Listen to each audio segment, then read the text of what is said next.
India versus south আফ্রিকার upcoming যেটা ODI series start হতে চলেছে সেটা স্কোয়াড মেলোতে অ্যানাউন্স করে দিয়েছে বিসিসিআই থেকে, যেখানে আমরা দেখতে পাচ্ছি স্কোয়াডটায় রোহিত শর্মা, ইয়াশাসবি জয়সওয়াল, বিরাট কোহলি, তিলক বর্মা, কেএল রাহুল, ঋষভ পান্ট, ওয়াশিংটন সুন্দর, রবীন্দ্র জাদেজা, কুলদীপ যাদব, নীতিশ কুমার রেড্ডি, হর্ষিত রানা, ঋতুরাজ গায়কোয়াড়, প্রসিদ্ধ কৃষ্ণা, হর্ষদীপ সিং এন্ড ধ্রুব জুরেল। তো এই স্কোয়াড নিয়ে অনেক সমালোচনা, অনেক কন্ট্রোভার্সি চলছে যে সঞ্জু স্যামসন কোথায়। সঞ্জু স্যামসন যে কিনা তার লাস্ট ওডিআই ম্যাচে সাউথ আফ্রিকার সঙ্গে 100 করেছিল, তারপরে সাউথ আফ্রিকার মাটিতে তার 3টি সেঞ্চুরি আছে। তো সঞ্জুকে 2027 ওয়ার্ল্ড কাপের জন্য দলে জায়গা দিয়ে প্র্যাকটিস করিয়ে থাকলে হয়তো ভালো হতো, কারণ 2027 বিশ্বকাপটা সাউথ আফ্রিকাতেই হবে। তারপর সবচেয়ে আলোচনামূলক কথা হলো যে মোহাম্মদ শামিকে ড্রপ করে দিয়েছে একদমই। এটা আসলে খুবই খারাপ বিষয়, কারণ শামিকে দলে জায়গা দেওয়া হবে যদি সে রঞ্জি ম্যাচ মানে ডোমেস্টিক ম্যাচগুলোতে ভালো পারফর্ম করে বা তার ফিটনেস একদম ঠিক হলে সে দলে জায়গা পাবে। এটা টিম ম্যানেজমেন্ট থেকে ক্লিয়ার করে জানিয়েছিলেন।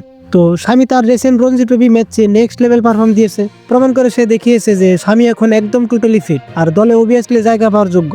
তো তারপর সাউথ আফ্রিকার লোকে যেটা ভারতের এ দলের ওডিআই ম্যাচ হলো, ওইখানেও শামিকে চান্স দেয়নি। আমি ভাবলাম যে তাহলে বোধহয় ডাইরেক্ট মেইন টিমে চান্স দেবে, যেটা এই রিসেন্ট ওডিআই স্কোয়াড দিয়েছে, কিন্তু এখানেও চান্স দেওয়া হয়নি। শামিবার জন্য রিয়েলি খারাপ লাগছে। আমরা সবাই জানি যে মোহাম্মদ শামি কি ধরনের বলার, এত ট্যালেন্ট থাকা সত্ত্বেও দলে জায়গা নেই। এক ইউজার এতে বলে উঠলো যে মানে বিসিসিআই এই সিলেকশন থেকে সে বললো যে সিলেকশনটি এআই এর মাধ্যমে হলে ভালো হতো, যেটা এআই প্লেয়ারদের লাস্ট 3টি সিরিজ দেখবে, যেখান থেকে যাচাই করে প্লেয়ার সিলেক্ট করবে, তারপর আর কোনো কন্ট্রোভার্সি হবে না। তো বন্ধুরা, আপনারা এটা নিয়ে কি বলতে চাও বা কি স্কোয়াডটা তোমাদের কেমন লেগেছে ওইটাও জানিয়ে দিও।